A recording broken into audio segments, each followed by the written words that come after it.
Yes മക്കളെ, 31st January shift two question number 10 ആണ് നമ്മൾ ഡിസ്കസ് ചെയ്യുന്നത്. ഓക്കെ, നോക്കിയാലോ. Question number 10. Let f from r to 0 to infinity be a strictly increasing function. Increasing function ആണ്.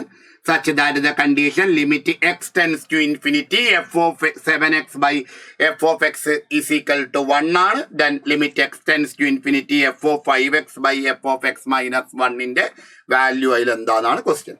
അപ്പൊ ഇത് strictly increasing function ആണ്. അപ്പൊ സ്ട്രിക്ട്ലി ഇൻക്രീസിങ് ഫംഗ്ഷൻ എന്ന് പറഞ്ഞാൽ ഇൻക്രീസിങ് ഫംഗ്ഷൻ എങ്ങനെയാണ് വരിക? ഓൾവേസ് ഇൻക്രീസിങ്, ഇങ്ങനെയല്ലേ വരിക? Always increasing. അപ്പൊ ഇൻക്രീസിങ് ഫംഗ്ഷനിൽ നമുക്ക് തന്നിരിക്കുന്നത് നോക്കിക്കോ, limit x tends to infinity f of 7x by f of x 1. അപ്പൊ എഫ് ഓഫ് 7x ഉണ്ട്, അവിടെ എഫ് ഓഫ് 5x ഉണ്ട്, പിന്നെ അവിടെ എഫ് ഓഫ് എക്സ് ഉണ്ട്.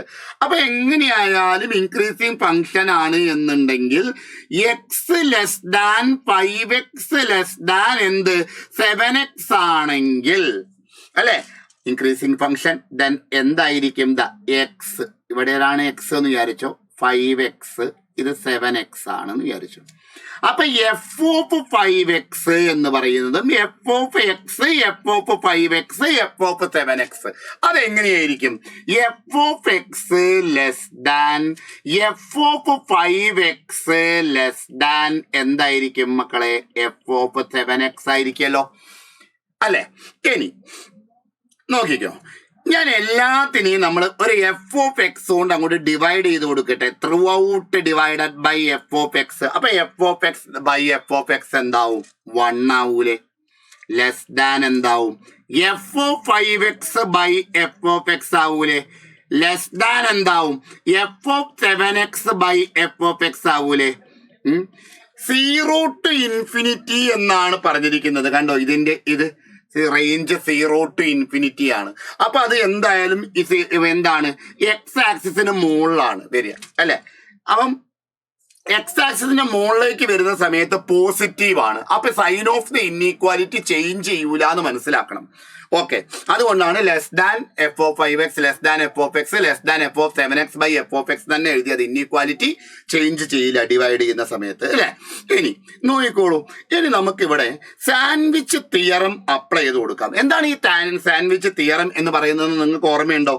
അതായത് f of x less than f of g of x less than എന്താണെങ്കിൽ h of x ആണെങ്കിൽ, അപ്പൊ ഇത് രണ്ടും എഫ് ഓഫ് എക്സും ജി ഓഫ് എക്സും ലിമിറ്റ് ടെൻഡ് ചെയ്യുന്നത് ഒരു ഫൈനൈറ്റ് നമ്പറിലേക്കാണെങ്കിൽ ഈ ജി ഓഫ് എക്സും എന്തായിരിക്കും? അതേ ഫൈനൈറ്റ് നമ്പറിലേക്ക് ടെൻഡ് ചെയ്യും. അതെ അല്ലെ? അതായത് limit x tends to infinity 1 less than limit x tends to infinity f of 5x by f of x less than എന്തെഴുതാം എനിക്ക്? Limit x tends to infinity f of 7x by എന്തെഴുതാം? F of x എഴുതി കൂടെ. അപ്പൊ നിങ്ങൾ നോക്കിയേ, ഇത് 1 തന്നെയല്ലേ? ഈ സാധനം 1 അല്ലേ കോൺസ്റ്റന്റിന്റെ ലിമിറ്റ്? പിന്നെയോ ഈ f of x tends limit x tends to infinity f of 7x by f of x 1 ആണെന്ന് ക്വസ്റ്റ്യനിൽ പറഞ്ഞിട്ടുണ്ടല്ലോ. അപ്പം അക്കോർഡിംഗ് ടു സാൻഡ്വിച്ച് തിയറം ഇത് ടെൻഡ് ചെയ്യുന്നത് 1ലേക്ക്, ഇത് എന്താണ്? 1 ആണ്. അങ്ങനെയാണ് എന്നുണ്ടെങ്കിൽ എന്തായിരിക്കും? ഈ മിഡില് ഇതും എന്ത് തന്നെയായിരിക്കും? 1 ആയിരിക്കുമല്ലോ. അപ്പൊ നമുക്ക് എന്തെഴുതാം? Limit x, so limit x tends to infinity f of 5x by f of x എന്ന് പറയുന്നത് എന്താണ്? 1 ആണ്. ഇനി നമുക്ക് എന്താ ക്വസ്റ്റ്യനിൽ കാണാൻ പറഞ്ഞിരിക്കുന്നത്? Limit x tends to infinity f of 5x by f of x minus 1 ആണ് നമുക്ക് കാണാൻ പറഞ്ഞിരിക്കുന്നത് അല്ലെ? അപ്പൊ നമുക്കറിയാം limit x tends to infinity f of 5x by f of x എന്ന് പറയുന്നത് 1 ആണ്. അപ്പൊ അതെന്താവും? 1 മൈനസ് 1 ഇസ് ഈക്വൽ ടു 0 ആയിട്ട് മാറും. ഓക്കെ, നോക്കൂ, second option 0 is correct answer. Okay അല്ലേ? സെറ്റ് അല്ലേ? റെഡി അല്ലേ?